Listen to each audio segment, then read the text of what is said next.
Assalamualaikum warahmatullahi wabarakatuh. Perkenalkan, nama saya Saifuddin Hidayat. Perkenalkan, nama saya Vina Rizky Amalia. Perkenalkan, nama saya Akbar Maulana. Di sini kami akan mempresentasikan materi akuntansi modal persekutuan firma. Pengertian firma. 1. Persekutuan firma adalah tiap-tiap persekutuan perdata yang didirikan untuk menjalankan perusahaan dengan nama bersama. Buka kurung pasal 16 KUHD. Kurung. Yang terakhir, firma adalah suatu persekutuan yang menyelenggarakan perusahaan atas nama bersama, di mana tiap-tiap sekutu atau iman yang tidak dikecualikan dengan yang lain dapat meningkatkan firma dengan pihak ketiga dan mereka masing-masing tanggung jawab atas seluruh hutang firma secara rentang atau tanggung menanggung. Dilanjut dengan ciri-ciri firma. Ciri-ciri firma yang pertama, 1. Baik digunakan untuk usaha berskala kecil dan besar.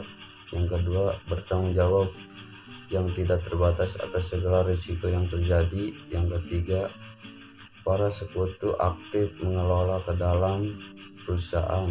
Yang keempat, setiap anggota firma memiliki hak untuk menjadi pemimpin.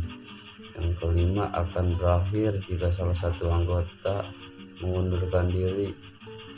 Yang keenam, mudah memperoleh kredit perusahaan. Dan yang terakhir, keanggotaan melekat dan berlaku seumur hidup. Dilanjut tujuan firma. Tujuan dari firma adalah untuk memperluas usaha dan menambah modal agar lebih kuat dan mampu bersaing terhadap perusahaan yang lain. Firma juga biasa disebut persekutuan atau partnership. Sebagai perusahaan yang berbentuk firma memang didirikan oleh orang-orang atau sekutu-sekutu sebagai pemilik dari firma. Dengan demikian, pemilik firma bisa disebut anggota atau sekutu atau partner. Dilanjut dengan unsur-unsur firma. Unsur-unsur firma. Yang pertama, menjalankan usaha bersama pasal 16 KUHD. Yang kedua, dengan nama pasal 16 KUHD. Yang ketiga, tanggung jawab sekutu secara pribadi atau keseluruhan. Kemudian dilanjut dengan syarat-syarat mendirikan firma.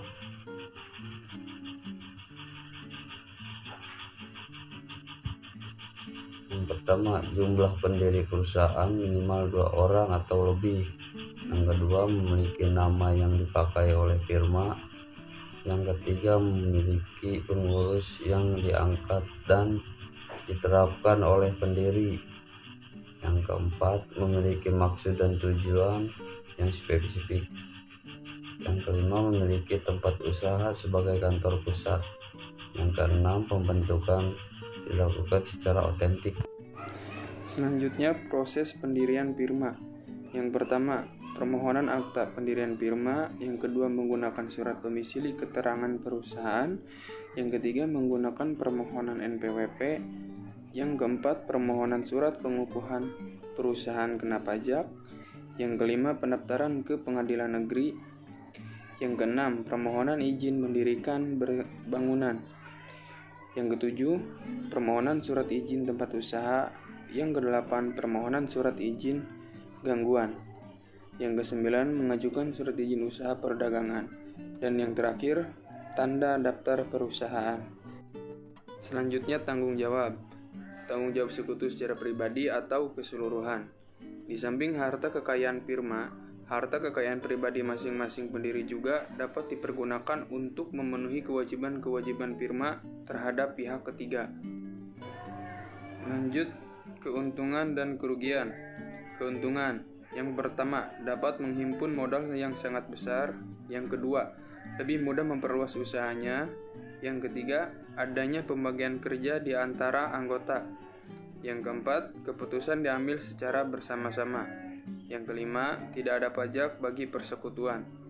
Yang keenam, tidak memerlukan akte. Dan yang ketujuh, motivasi usaha yang tinggi. Selanjutnya ada kerugian. Yang pertama, hubungan antar sekutu mudah retak. Yang kedua, tanggung jawab pemilik tidak terbatas. Yang ketiga, kerugian ditanggung oleh seluruh anggota yang lain. Yang keempat, perjanjian sulit untuk dirumuskan. Yang kelima, pengambilan keputusan sangat lambat, harus musyawarah. Dan yang terakhir, keterbatasan kemampuan manajerial. Pasal 31 sampai 35 KUHD. Pembubaran firma dikarenakan yang pertama, telah ditentukan dengan atau dengan perjanjian yang tercantum dalam akta pendirian atau anggaran dasar. Yang kedua, musnahnya barang atau telah selesainya usaha yang dijalankan usaha firma. Yang ketiga, kadaluarsa. Dan yang keempat, adanya hendak dari seorang atau beberapa sekutu. Dan yang terakhir, lepasnya tanggung jawab para sekutu mengundurkan diri, meninggal atau palitnya para sekutu. Cara pembubaran firma. Yang pertama, dengan akta otentik atau notaris. Yang kedua, didaftarkan ke Paniteraan Pengadilan Negeri. Yang ketiga, diumumkan ditambahkan berita negara. Jika tidak didaftarkan, maka tidak berlaku pembubaran, pengunduran diri, dan perubahan terhadap pihak ketiga. Firma dapat digugat. Pihak ketiga boleh memilih gugatan. Contoh, bagaimana jika sebuah firma yang sudah bubar? Apakah nama bersama tersebut bisa dipergunakan kembali untuk firma baru? Ini jawabannya. Nama dari perusahaan firma yang telah bubar dapat dipakai oleh firma dengan syarat dan ketentuan sebagai berikut. Yang pertama, mendapat persetujuan dari bekas sekutu yang namanya dipakai tersebut. Yang kedua, apabila bekas sekutu yang memiliki nama sudah meninggal, maka ahli warisnya yang berhak menyetujui. Yang ketiga, penggunaan dan persetujuan tersebut harus dinyatakan dalam notaris. Selanjutnya ada hubungan sekutu. Hubungan ke dalam. Yang pertama, berhak memutuskan dan menetapkan dalam anggaran dasar sekutu yang ditunjuk sebagai pengurus firma. Yang kedua, berhak melihat dan mengontrol pembukuan firma. Yang ketiga, memberikan persetujuan jika menambah sekutu. Yang keempat, penggantian kedudukan sekutu dapat diperkenakan jika diatur dalam anggaran dasar. Hubungan keluar. Yang pertama, sekutu yang sudah keluar secara sah masih dapat dituntut oleh pihak ketiga sebagai atas dasar perjanjian. Yang kedua, sekutu berhak mengadakan peringkatan dengan pihak ketiga bagi kepentingan firma, kecuali jika sekutu itu dikeluarkan dari kewenangannya. Dan yang terakhir, sekutu bertanggung jawab secara pribadi atas semua perikatan firma yang oleh sekutu lain, termasuk juga perikatan karena PMH. Contoh soal pertama yaitu toko Mama yang dimiliki oleh Nyonya Sinta, neraca awal per tanggal 1 April 2020 menunjukkan posisi sebagai berikut. Aktiva lancar, aktiva tetap, dan total. Aktiva lancar sendiri 50 juta, aktiva tetap 100 juta, totalnya menjadi 150 juta. Utang 20 juta, modal 130 juta, dan totalnya menjadi 150 juta. Pada tanggal tersebut, dua orang temannya, Nyonya Ani dan Nyonya Putri, membuat mendirikan firma baru yang diberi nama firma BAP dan setuju menyesuaikan aktivasi toko Mama sebagai berikut. Piutang dihapus menjadi 5 juta, persediaan dinaikkan 10 juta, aktiva tetap dinaikkan menjadi 125 juta.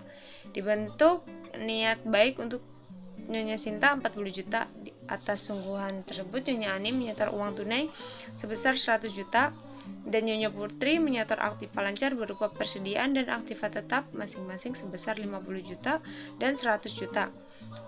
Diminta dengan menggunakan kedua metode akuntansi pengakuan yang kokoh, maka susunlah ayat jurnal yang diperlukan untuk mencatat penyesuaian aktiva Nyonya Sinta.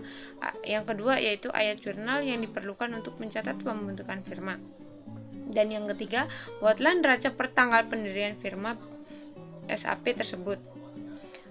Metode jurnal pembentukan persekutuan. Jika bukunya Nyonya Sinta dilanjutkan, penyesuaian aktiva, persediaan 10 juta, aktiva tetap 25 juta, goodwill 40 juta, piutang 50 juta, modal 70 juta. Sedangkan untuk penutupan tabungan tersebut itu tidak memiliki jurnal. Untuk pembentukan firma baru, kasnya menjadi 100 juta, persediaan 50 juta, aktiva tetap 100 juta, modal Nyonya Ani 100 juta, modal Nyonya Putri 150 juta. Jika dibentuk buku firma SAP baru, penyesuaian aktiva menjadi persediaan 10 juta, aktiva tetap 25 juta, goodwill 40 juta, dan 10 juta.